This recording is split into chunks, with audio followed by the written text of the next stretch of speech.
I thought I was simply being a good daughter-in-law. That was the story I told myself every single time I picked up a dish towel, every time I tied an apron around my waist in someone else's kitchen, every time I heard the laughter from the dining room and told myself, this is temporary, this is normal, this is what you do when you marry into a family like this. I had no idea, not even a shadow of suspicion, that what Clarissa Hargrove had been doing to me for 2.5 years was not accidental, not thoughtless, not simply the awkward friction of two women sharing one son. It was deliberate, it was methodical, and it had an audience, the exact same audience she had been performing for every time she smiled at me across a dinner table and said, "Ella, darling, could you check on the roast?" The night it ended, the night everything changed. I was standing at her kitchen sink, up to my wrists in soapy water, at 7:45 in the evening, listening through the wall to the sound of her guests laughing at something her son had just said. My husband, Daniel, the man I had married believing that his gentleness was strength. I was washing crystal glasses I hadn't drunk from, listening to a dinner I hadn't been permitted to sit at, and I was so far inside the routine of it that I had stopped feeling the humiliation as something sharp. It had become dull, ambient, like a low-frequency sound you stop noticing after enough time. And then, footsteps in the hallway, a shadow crossing the kitchen doorway, and a voice, a man's voice, careful and surprised, said, "Ella? Ella Marsh?" I turned around. He was standing in the doorframe, 60, perhaps 62, silver-haired, in a dark jacket that cost more than my monthly grocery budget. His face showed something I hadn't seen directed at me in that house in a very long time. Recognition, respect, and, unmistakably, confusion. The kind that comes when reality contradicts everything you thought you understood about a situation. His name was Robert Calloway. He was the managing director of Calloway & Associates, the largest architectural firm in the state, the man whose recommendation had launched Daniel's career 6 years ago, and, though I had no way of knowing this yet, the man whose phone call the following morning would begin the unraveling of everything Clarissa had built. But I'm getting ahead of myself. To understand what that moment meant, you need to understand everything that came before it. My name is Ella Hargrove, née Marsh. I am 33 years old. Before I married Daniel, I was an architect. A good one, I believe, though I have never been comfortable saying so out loud. I graduated top of my cohort from the Whitmore School of Architecture, spent 3 years at a mid-sized firm in the city doing the kind of foundational work that teaches you everything they don't cover in school: how buildings breathe, how clients lie, how structure and beauty negotiate with each other under budget pressure and time constraints. I was promoted at 28. I was offered a partnership track at 30. And then I married Daniel Hargrove, moved across the city to be closer to his family and his work, and slowly, so slowly I didn't notice it happening, I stopped being an architect and started being a wife. That sentence sounds simple. It was not simple. Daniel and I met at a project review. His firm was consulting on a mixed-use development that my firm was designing, and we were on opposite sides of a long conference table, arguing about cantilever loads, when I realized I was enjoying the argument more than I had enjoyed anything at work in months. He had a way of being wrong that was almost charming. He'd concede a point and immediately make a better one. And by the end of the meeting, I wasn't sure which of us had won, but I didn't particularly mind. We got coffee afterward, then dinner the following week, then everything, rather quickly, in the way that things happen when two people have been professionally lonely and suddenly aren't. He was warm. He was funny in the quiet, observational way I had always found more appealing than performance. He listened, genuinely listened, the kind where you can tell the other person is building on what you've said rather than just waiting for their turn. We were together 14 months before we got engaged, and I was happy in a way that felt solid, earned, proportionate to the life I'd actually lived rather than the life I'd imagined. His mother was, from the very beginning, a different matter. Clarissa Hargrove was 60 years old, a widow of 9 years, and the kind of woman who managed social situations the way a chess player manages a board, always 3 moves ahead, never visibly calculating. She was not loud. She was not overtly cruel. That was the thing about her that made her so effective and, for so long, so invisible to me. Everything she did was wrapped in the language of care. I just want to make sure Daniel is taken care of. I only mention it because I've known this family longer than anyone. I'm not criticizing, darling. I'm just wondering. She had a house in Hadley Park, a neighborhood of wide lawns and older money, where the houses had names instead of numbers, and the gardens were tended by people who were paid not to be noticed.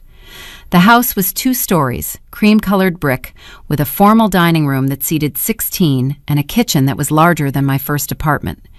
She entertained regularly. The word entertained feels right, because there was always something theatrical about her gatherings. She curated her guest lists with intention. She seated people strategically. She controlled the flow of conversation the way a conductor controls an orchestra. A gesture here, a well-placed question there, and suddenly the whole room was performing exactly the piece she had rehearsed. I did not understand any of this when I first walked into her home as Daniel's fiancée. I understood it completely by the time Robert Calloway found me at her kitchen sink. The first time it happened, the kitchen thing, I almost didn't notice it. It was 6 weeks after Daniel and I got engaged. Clarissa was hosting a small dinner. 4 of her friends from the Hadley Women's Cultural Society, their husbands, and the 2 of us.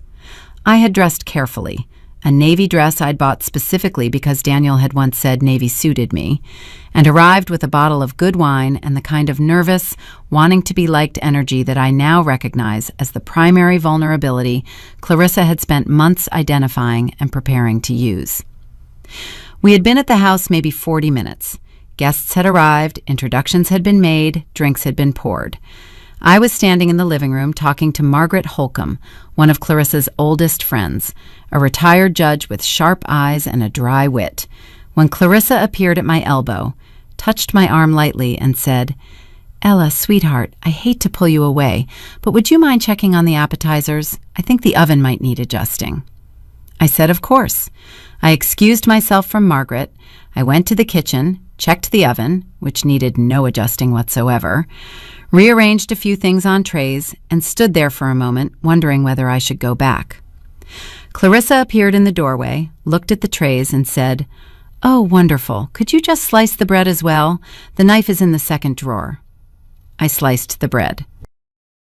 By the time I returned to the living room, the pre-dinner conversations had formed into settled groups. The moment with Margaret was over. I found Daniel talking to one of the husbands about a sailing trip, joined them, smiled, and filed the kitchen incident away as, "Hostess needed help. I helped. This is what people do." That was the template. That was how it always began. So reasonable, so gracious, so entirely plausible as a simple request for assistance. And then it happened again at the next dinner, and the one after that. Each time I went to the kitchen as a helper and returned to find the room rearranged, not physically, but socially. The conversations had shifted. The introductions I might have made hadn't happened. And always, this is the thing I only understood in retrospect, Clarissa herself never came to the kitchen. She had an assistant, a part-time housekeeper named Patricia, who came on event evenings, and Patricia could have managed everything. But it was always me she called, always with that light touch on the arm and that warm, slightly helpless voice. "Ella, darling." Within a year of our marriage, it had become so normalized that I no longer needed to be asked. I simply went to the kitchen. I had learned, in the inexplicit way that social conditioning teaches things, that my place at Clarissa's dinner parties was not at the table. It was at the stove. I had been trained.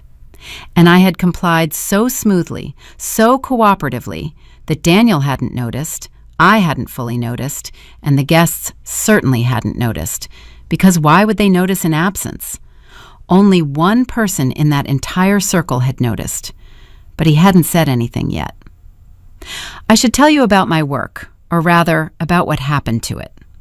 When Daniel and I moved to Hadley after the wedding, I had fully intended to continue my career. The partnership track offer had come from a firm downtown, a 40-minute commute, manageable, and a position I had worked 5 years to earn. I accepted it. I started. For the first 8 months, I made it work. Early mornings, late evenings, the particular exhaustion of someone who is doing 2 full-time jobs, professional and domestic, and telling themselves, it's fine. Then Clarissa started calling Daniel about Sunday lunches. Not asking, calling. I've invited the Holcombs and the Whitmores, and of course you'll both be there. And Daniel, who had spent 32 years being his mother's primary source of emotional stability, and who did not know how to refuse her without guilt, would say yes. And Sunday lunches became Sunday afternoons, became Sunday evenings, and my weekends, the only time I had to decompress, to think, to be something other than useful, began to disappear. Then there were the midweek events, the Cultural Society fundraisers that Clarissa expected us to attend as a couple because it matters for how people see our family. The impromptu dinners where she called at 4 in the afternoon. I know it's last minute, but I've made far too much, and it would be a shame. And Daniel would look at me with that particular expression, the one that said, please, just this once, which was the same expression he had given me 53 times in 2 years. I resigned from the partnership track 18 months into our marriage. I told myself it was my choice. I told myself I'd find something closer to home, something with better hours, something that left room for the life I was building. I found a smaller firm, part-time consulting, a fraction of the work and a fraction of the compensation. And something that had been building quietly inside me, a low pressure, like weather, continued building without resolution. Daniel never asked me whether I was all right, not because he didn't love me, but because I think he had lived his entire adult life with a woman who managed everything silently and required everyone around her to do the same, and he had confused that with competence. He looked at me and saw someone who was handling it. He was not wrong that I was handling it. He was wrong about what the cost of that was. By the time of the October dinner, the night Robert Calloway found me at the sink, I had been at this for 2 years and 4 months. I had attended, by my count, 31 of Clarissa's formal dinners. I had spent the social portions of 26 of them in the kitchen. I had met some of her most important guests for the first time across a dish rack rather than a dinner table. I had become, to the people who came regularly to that house, a background figure, helpful, pleasant, seldom fully present. Some of them probably couldn't have told you my name. Robert Calloway could. That was the difference, and that difference was about to matter enormously. The October dinner was for 12. I knew it was a significant evening. Clarissa had mentioned it 3 times in the preceding 2 weeks, always with a particular emphasis on the guest list. Robert Calloway is coming, and the Mercer family, and I want everything to be perfect. She said everything to be perfect the way she always said things she meant for me to act on without being explicitly assigned. I understood my role. I had pressed Daniel's suit jacket. I had confirmed the reservation for extra floral arrangements. I had spent Saturday morning at the market buying the specific variety of heirloom tomatoes she preferred for the caprese course. And when we arrived at the house that evening, and the guests began filtering in through the front door in their autumn coats and their good jewelry, Clarissa appeared at my side within 8 minutes of arrival, touched my arm and said, "Ella, sweetheart, Patricia's been overwhelmed with the first course. Would you mind terribly? Would you mind terribly?" I looked at Daniel. He was already deep in conversation with someone across the room. I could see his profile, animated, happy, and he did not see me look. I turned back to Clarissa. She was watching me with that particular expression, warm, patient, slightly expectant, the face of someone who already knows the answer and is merely waiting for the formality of it. I went to the kitchen. I took off my jacket. I found Patricia at the counter plating the caprese. She was not overwhelmed at all. She was moving through it methodically and efficiently, the way she always did. She glanced at me, and her expression flickered with something I couldn't read then, but understand now, discomfort. She handed me a knife without asking and nodded at the bread. I stood at the counter in the cream-colored kitchen, in my good dress, with my hair done and my earrings catching the light, and I sliced bread while 12 people sat in the dining room 20 feet away. The dinner went on for 2.5 hours. I ate standing up at the kitchen counter somewhere around 9 o'clock. Patricia was kind about it. She plated me a proper portion of the main course and set it on the far end of the counter without comment. I ate quickly, conscious of the sound of my own cutlery, and I thought, this is the last time. I had thought that before. I had not meant it before. This time was different, though I didn't know why yet. Perhaps it was the particular clarity that comes from exhaustion finally exceeding tolerance. Perhaps it was the way the laughter from the dining room carried differently that night. Louder, more full, the specific sound of a room where everyone belongs and no one is missing. Perhaps it was something I couldn't name. I was at the sink with the crystal glasses when I heard the footsteps. The footsteps were unhurried, the particular rhythm of someone navigating an unfamiliar hallway, slowing at doorways. I heard them approach, pause, and then a presence at the kitchen door. I turned with the glass still in my hand, expecting Patricia returning from the dining room, expecting nobody of consequence. Robert Calloway stood in the doorframe. He was taller than I'd imagined from photographs. Daniel had shown me his picture once, years ago, pointing him out at an industry event. Silver hair, close cropped, a face with the kind of creases that come from decades of decision-making, the lines set into something intelligent and, at this moment, deeply uncertain. He was looking at me with his head slightly tilted, the way a person looks when they are checking their own perception against reality and finding the two things disagree. "Ella Marsh," he said. Not a question, a careful identification, like reading a name on a door he hadn't expected to find. "Ella Hargrove now," I said. My voice came out steady. I was surprised by that. "We haven't met officially. I'm Daniel's wife." Something moved across his face, complex, layered. He looked from me to the sink, to the stack of glasses, to the apron I was wearing. My apron, that I had brought from home in a tote bag because Clarissa's kitchen aprons were decorative things that weren't meant to be used, and then back to my face. "You're Ella Marsh," he said again, slowly. "You wrote the Whitmore thesis on adaptive load distribution in lateral bracing systems." I stared at him. "I used it in 3 faculty lectures," he said. "I cited it in a paper for the National Structural Review. I have been trying for approximately 2 years to find out who you were and where you were working because I wanted to offer you a position." The kitchen was very quiet. From the dining room came the sound of a chair being adjusted, a brief burst of laughter, the clink of a glass being set down. "I'm sorry," I said. "You what?" He looked at the apron again, then at the sink, then at me. "Why are you in here?" he asked. It was such a simple question. 4 words, no aggression, no drama, just a man asking a question that had a self-evident answer he could not locate. I opened my mouth and found that I had nothing to say that would make the situation sound rational. "I'm washing up." I knew how that would land. "Clarissa asked me to help." I knew how that would land too.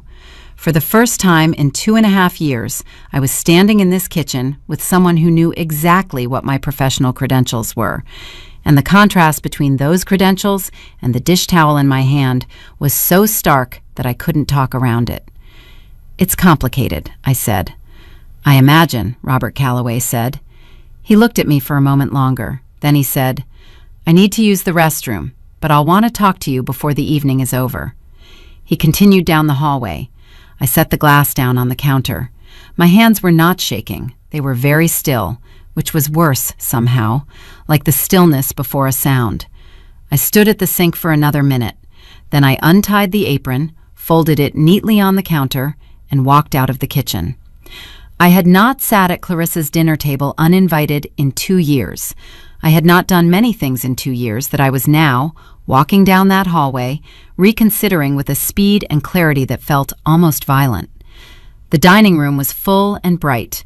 12 people around the long table, the good silver gleaming, the centerpiece of autumn flowers that I had selected.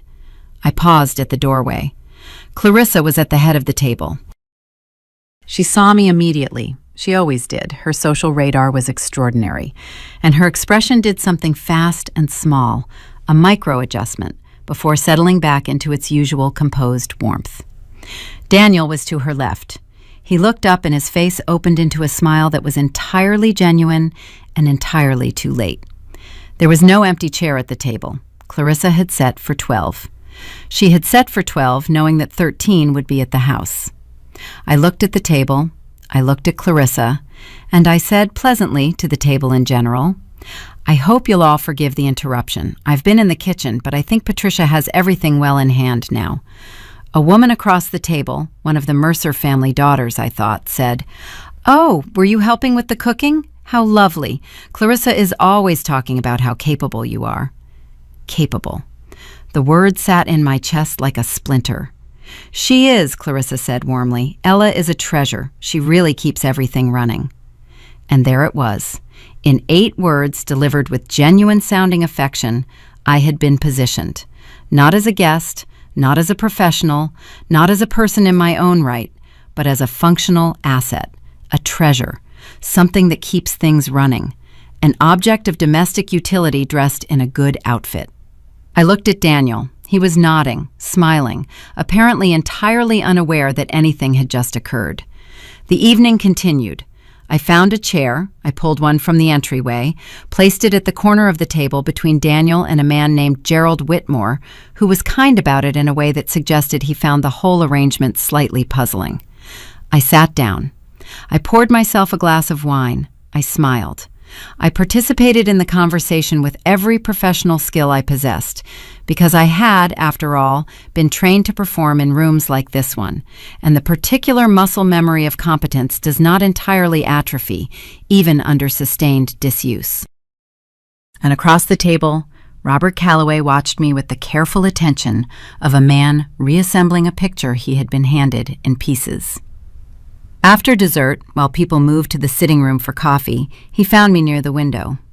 "So," he said quietly, standing beside me with his cup, "how long has this been going on?" "I don't know what you mean," I said. Old habit, protective reflex. He looked at me with an expression that said, very clearly, "You do know, and we both know you know, so let's not waste time." I exhaled. 2 years, I said, give or take. "Daniel doesn't notice?" I was quiet for a moment. "Daniel notices what he's been taught to look for." Robert nodded slowly. "Your thesis," he said. "The lateral bracing work. Did you continue that research?" "No." "Why not?" I looked across the room at Clarissa, who was laughing at something Gerald Whitmore had said, her hand on his arm, her posture perfectly calibrated. "I had other things to manage," I said. "Ella," Robert said, and his voice had shifted into something direct and without softness. "I have a senior associate position that has been vacant for 11 months because I cannot find the right person. I would like to discuss it with you, formally, professionally, on Monday, if you're available." I turned to look at him. "I know what I saw in that kitchen," he said, "and I know what I read in that thesis. Those 2 things should not be in the same story." From across the room, I saw Clarissa's eyes find me. The warmth in her expression held for exactly half a second before something else moved underneath it. Not fear, not yet. Something more like recalculation. "Monday," I said. "Yes, I'm available." I didn't sleep that night. Daniel drove us home at 11:30, comfortable and slightly wine-relaxed, talking about Gerald Whitmore's new sailing boat and whether he should learn to sail. I sat in the passenger seat and watched the streetlights scroll past and thought about 2 years of dinner parties. I thought about the caprese plates I had carried and the crystal glasses I had washed and the conversations I had missed and the introductions that had never been made because I was in the kitchen, being a treasure, keeping things running. I thought about the look on Robert Calloway's face when he found me at the sink. "You're quiet," Daniel said at a red light. "I'm tired," I said. True in every possible sense. Mom thought the dinner went really well. She texted me on the way to the car. I looked at him, his profile in the streetlight, clean-lined, familiar, genuinely good-natured. He was not a bad man. That had always been the complicated part of this story. He was a man who loved his mother and loved his wife, and had never been required to understand that these two loves had been placed on a collision course by someone who had calculated the outcome in advance. "Daniel," I said, "when was the last time I sat at your mother's dinner table for a full evening?" A pause, shorter than it should have been. "I mean, you were there tonight." "I was in the kitchen for the first 2 hours." "Mom just needed—" "I know what she needed," I said.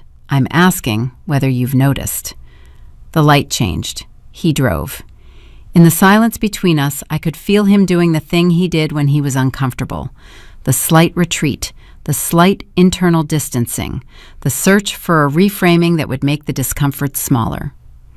"She appreciates you," he said finally.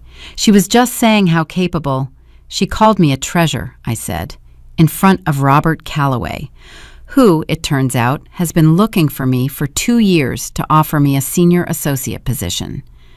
Daniel was quiet. "He found me at the kitchen sink," I said, "washing glasses, in the apron I brought from home." We drove the rest of the way in silence. Not hostile silence, something more complicated. The silence of two people who have just arrived, by different routes, at the same uncomfortable place, and neither of them knows yet what happens next. The week between that dinner and my meeting with Robert Calloway was the week I started paying attention in a different way.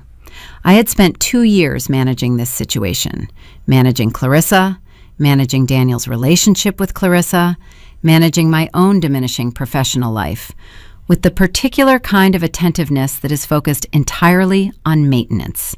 Keep the surfaces calm, minimize the friction, find the workarounds. I had been so focused on maintenance that I had stopped looking clearly at what I was maintaining and what it was costing me to maintain it. That week, I looked. I went through my calendar for the previous year. I counted the dinners, the lunches, the cultural society events, the Sunday afternoons that had bled into Sunday evenings. I counted the times I had left work early, or rearranged a client meeting, or declined a professional event because something in Clarissa's schedule had taken precedence. I found, in my phone, a series of text messages from a former colleague, a woman named Dr. Jana Price, who had been trying to connect me with a research consortium for nearly 18 months. I had deferred her 6 times. The 7th time, she had stopped trying. I sat at my kitchen table on a Wednesday morning with these numbers and these messages in front of me, and I felt something that I had been mislabeling as fatigue for a very long time. It was not fatigue. It was grief. The specific, cold grief of a person looking at a list of things they gave away and trying to remember at what point they had agreed to the transaction. I called Jana Price. She answered on the 2nd ring. "Ella," she said, and her voice had the careful warmth of someone who is glad, but surprised. "It's been a while." "It has," I said. "I'm sorry for that. Are you all right?" I paused. "I'm getting there," I said. We talked for 1 hour and 20 minutes. At the end of the conversation, Jana said, "The consortium slot is technically still available. The deadline for the spring cohort is in 6 weeks. If you wanted to submit, I could fast-track your application." "Let me sort some things out," I said, "but yes, I want to." I hung up and sat for a moment with my hands flat on the table. Outside, the October trees were turning. The light in the kitchen was the specific amber of autumn mornings, and it lay across everything warmly, without irony or pity, just light. I thought, I have to talk to Daniel. A real conversation, not a careful one. The conversation happened that evening. I had cooked dinner, actually cooked deliberately, the kind of meal that required attention and created smells that filled the apartment and made coming home feel like arriving somewhere. Lamb with rosemary and preserved lemon, a salad with pears and walnuts, a bottle of the Burgundy we had brought back from a trip to France 2 years earlier and never found the right occasion for, I opened it while the lamb rested and poured 2 glasses and set one on his side of the table and waited. Daniel walked in at 7, registered the dinner, registered the wine, and looked at me with an expression that was half pleased and half cautious. The expression of a man who has learned that extra effort usually means something is coming. "Sit down," I said. "Please." He sat. I sat across from him. I did not make him wait. "I've had an offer," I said. "Senior associate at Callaway and Associates. Robert Callaway called me personally to follow up on our conversation at your mother's dinner. It's a full-time position, significant responsibility, the kind of work I've been trained for and have not been doing." Daniel was very still. Ella, that's incredible." "I'm going to take it," I said. "I'm telling you, not asking you." He nodded. Something moved in his expression. Surprise, recalibration, the beginning of something more complicated. "But that's not the full conversation I need to have," I said. "The full conversation is about your mother." Daniel, please let me finish." He was quiet. I could see him bracing, the slight tensing of the shoulders, the careful blankness that settled over his face when this particular subject arose. I had watched him do this for 2 years. I had always backed down when I saw it. Not tonight. "I have been sent to your mother's kitchen at 26 separate dinner parties in the past 2 years," I said. "I counted. She does it the same way every time. Apologetic, light, just a small favor. And I go because the request is always phrased so reasonably that refusing would seem unreasonable. But the effect, Daniel, the effect is that I have spent 2 years standing at your mother's stove while her guests sit at her table. These are people in our professional circle, people who matter professionally to both of us. And your mother has spent 2 years making sure they see me as kitchen staff." The silence was different from the one in the car, heavier, more interior. "She doesn't mean," he started. "Yes, she does," I said quietly. "That's the thing I need you to stop saying." He looked at his wine glass. "She called me a treasure in front of Robert Callaway," I said, "the man who wrote the foreword to the curriculum we both studied in school.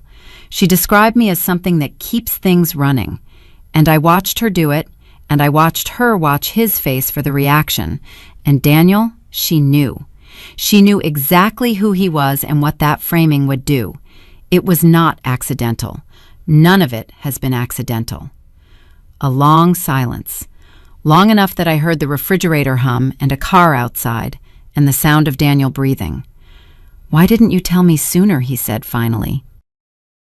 And this was the question I had prepared for, because it was the question that felt like defense, like redirection, but could also be genuine.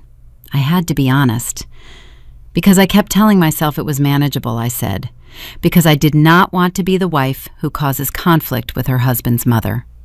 Because every time I started to say something, there was a reasonable explanation for every individual incident, and I talked myself back into patience. And because," I said, "I could see how much it costs you to disappoint her, and I was trying to protect you from that." He looked at me. Something had shifted in his face. The careful blankness was gone. What was underneath was rawer, more honest, and, I thought, more painful. "That's not protecting me," he said. "That's—" He stopped. Started again. "I've been letting this happen." "Yes," I said. "I didn't see it clearly." "No." "But I should have." "Yes," I said again. "You should have." We ate. The lamb was good. The wine was as good as I remembered. We didn't resolve everything that night. Things like this don't resolve in one dinner, no matter how well the food is cooked. But something had been said that could not be unsaid, and the silence afterward felt different from all the silences before. Honest, uncomfortable, real. 3 days later, Clarissa called. I was working at my desk, early morning before Daniel left, and I heard his phone ring in the kitchen. I heard his voice, low, and then the particular quality of quiet that meant the call was about something he did not want to discuss in my presence. I did not go to the kitchen. I stayed at my desk. I looked at my laptop screen and I waited. He came to the doorway after 11 minutes. "That was my mother," he said. "I know," I said.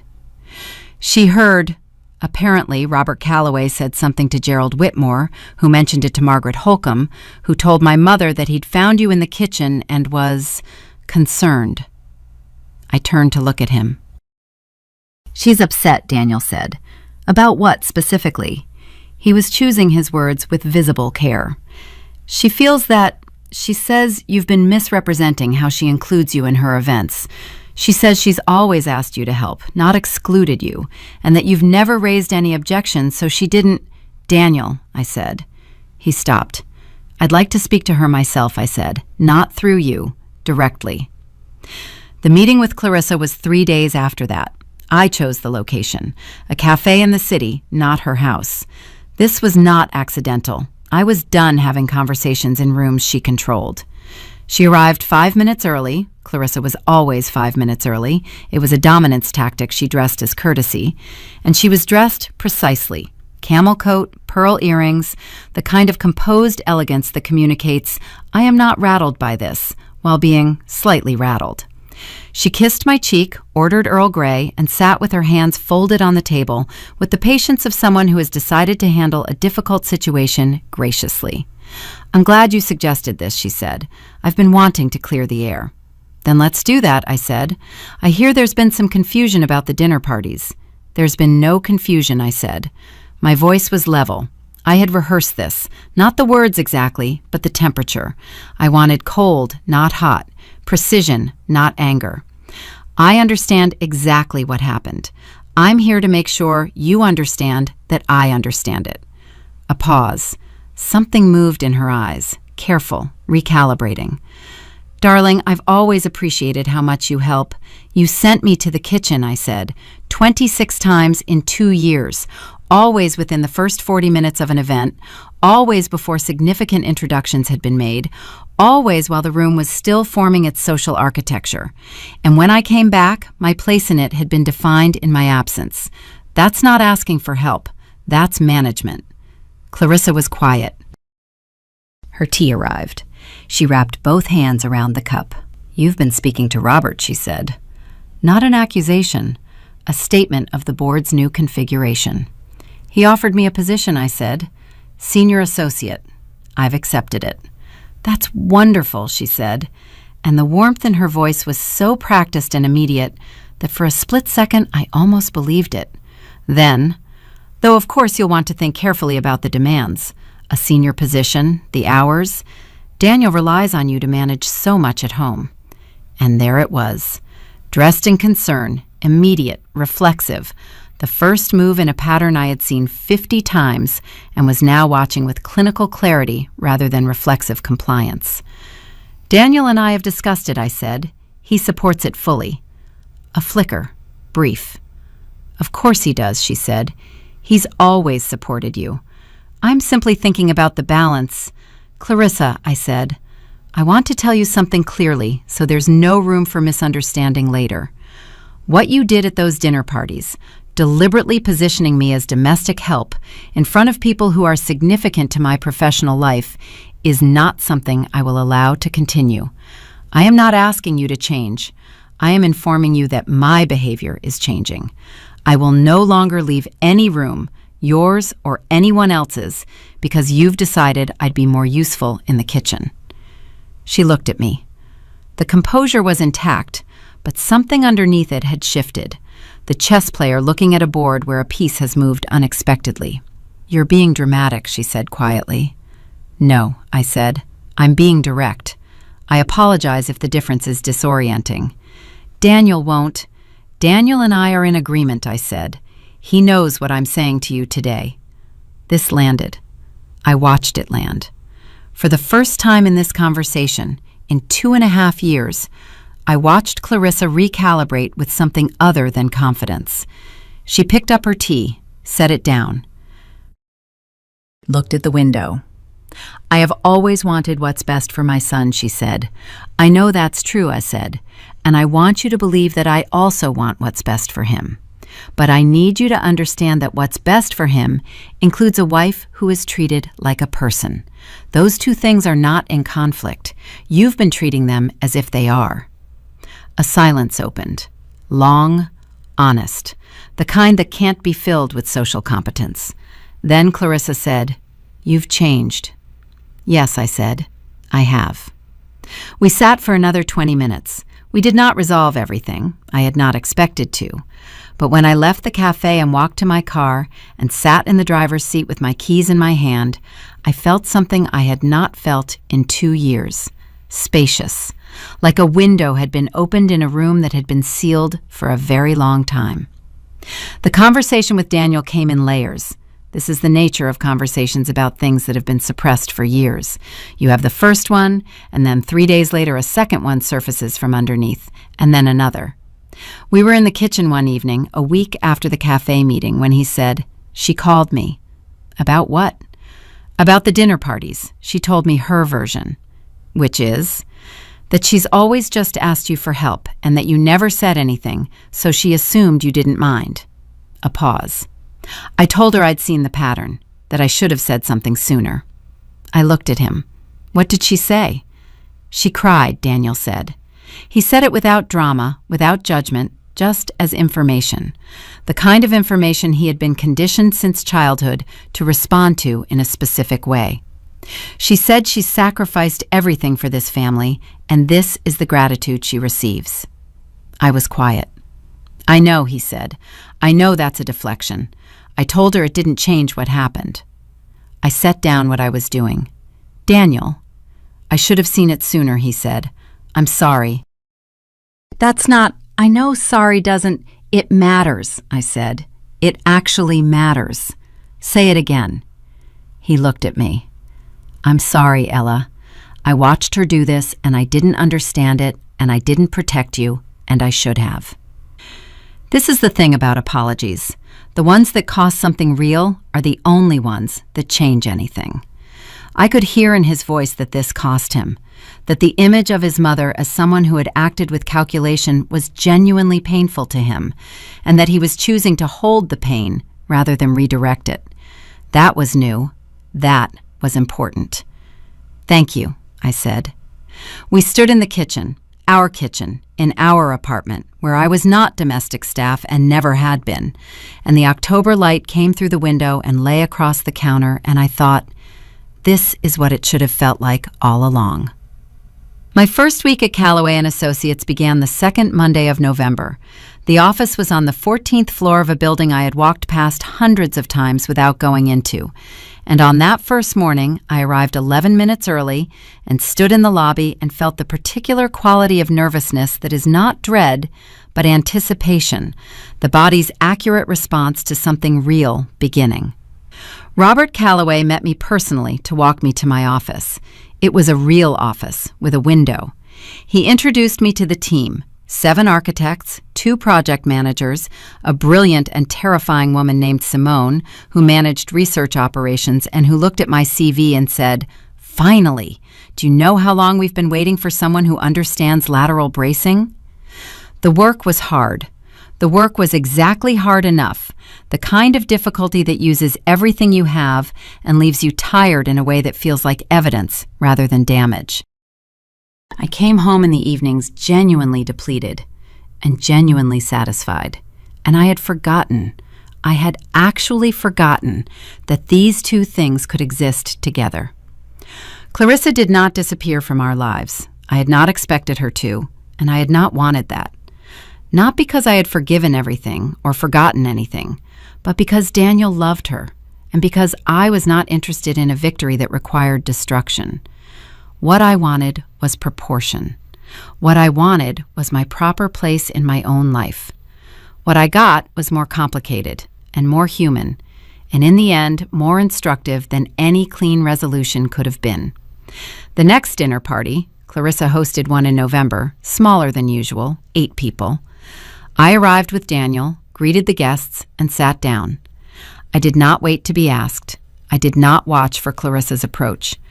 I sat in the living room and talked to Gerald Whitmore's wife, Patricia, about her tenure at the City Planning Commission, which was genuinely interesting and led to a conversation about a current adaptive reuse project that overlapped with work I was doing at Callaway.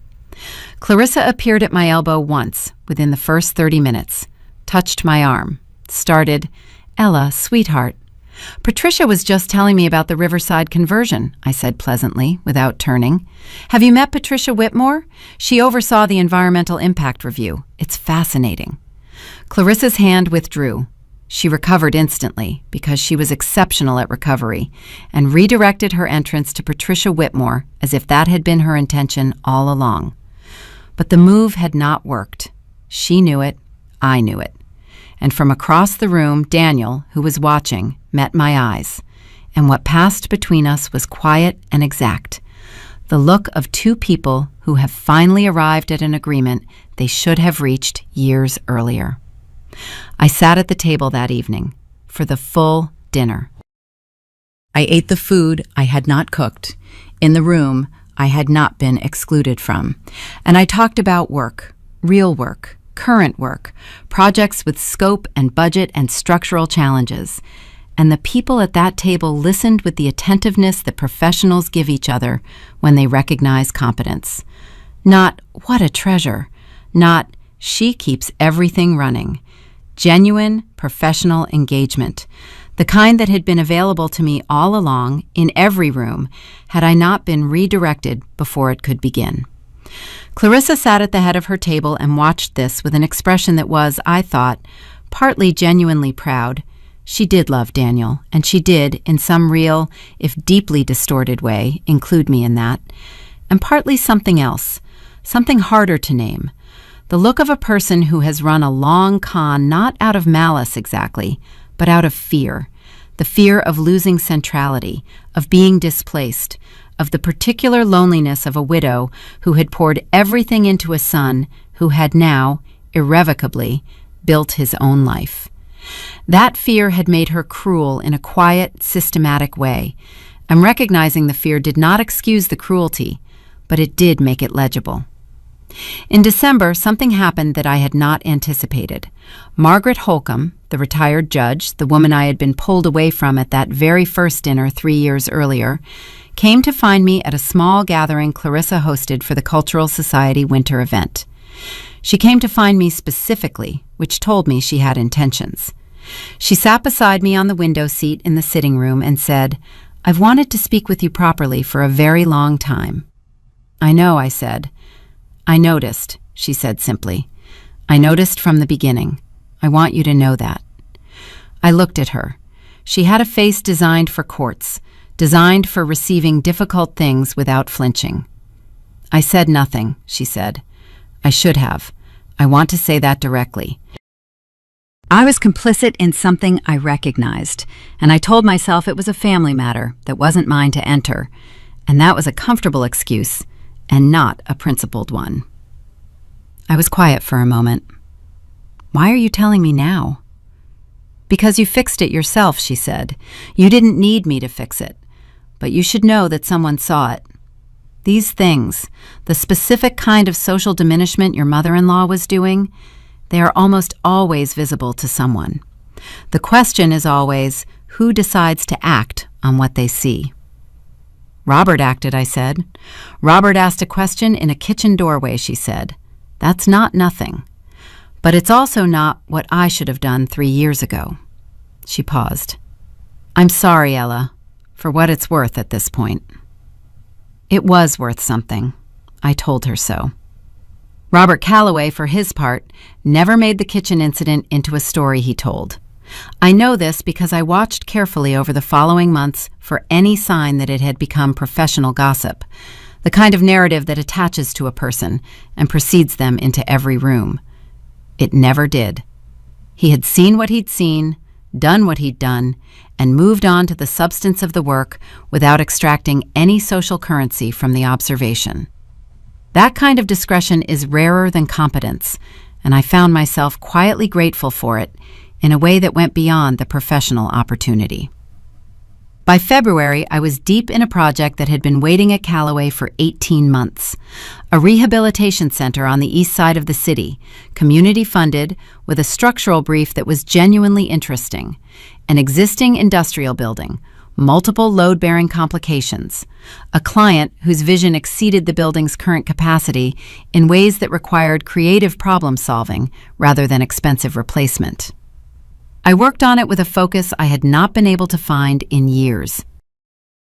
I worked late sometimes and came home tired, and Daniel would have made dinner.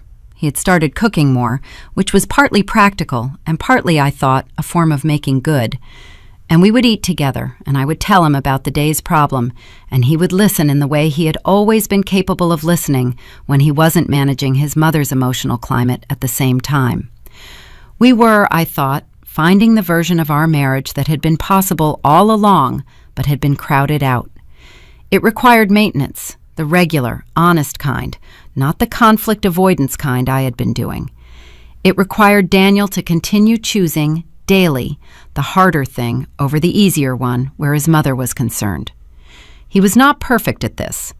There were evenings when I could see the old pull, the slight withdrawal, the preference for smoothing, and we had learned to name it when it happened, which made it smaller than it had been. Clarissa and I reached a kind of working peace. Not warmth, I will not pretend it became warmth, but a functional, honest relationship between two women who understood each other clearly and had decided to share a son and husband with as little collateral damage as possible. She asked me once, about 3 months after the cafe conversation, if I was happy. We were standing in her kitchen, this time by choice, helping genuinely rather than by direction, and it was a Sunday afternoon and the house smelled of something baking and the light was the good winter light of late February. "Yes," I said, "I am." She nodded. Something in her face settled.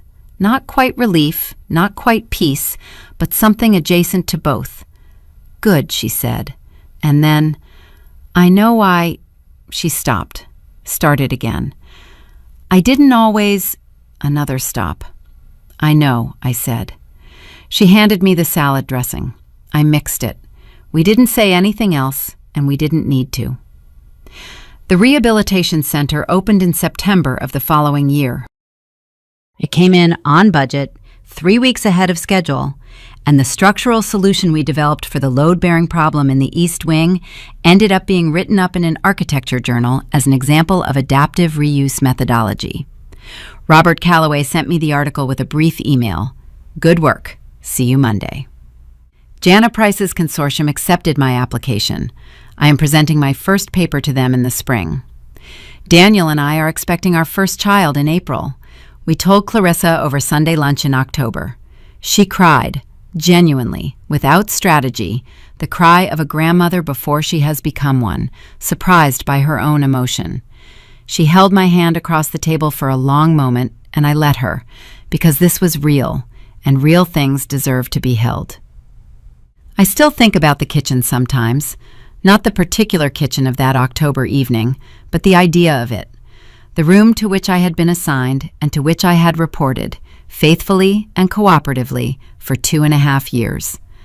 I think about all the conversations that happened without me while I was in there, all the introductions that weren't made, the professional relationships that didn't form, the version of me that was being presented in my absence.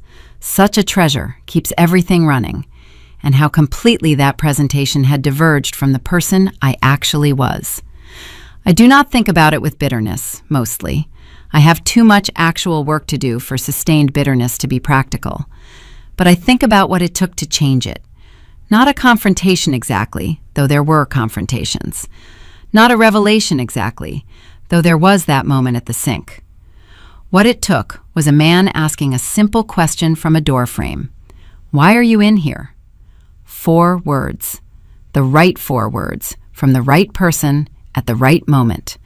The specific collision of accident and accumulated pressure that sometimes, unexpectedly, breaks a surface that has been held intact for years. I have thought about Margaret Holcomb's saying, "These things are almost always visible to someone." And I have thought about Robert Callaway's discretion. And I have thought about Daniel finding his way, slowly and imperfectly, to the harder version of himself. And I have thought about Clarissa, who is not a monster, she never was, but who was afraid in a way that made her dangerous, and who has been, in small and imperfect ways, learning something about the cost of that. I start my days at my desk now, in my office on the 14th floor, with the city spread below me and the particular early light of a morning that belongs entirely to itself. I have work that uses me fully. I have a marriage that is honest. I have a child coming in the spring. The kitchen is still there, in Clarissa's house, in every room where someone decides whose voice fills it and whose presence shapes it. I know what it is now. I know how it works and how it's maintained and what it costs in the long arithmetic of a life. I know, too, that knowing is only the first part. The second part is walking out of the kitchen, finding your chair at the table, sitting down, and staying. That part is entirely yours.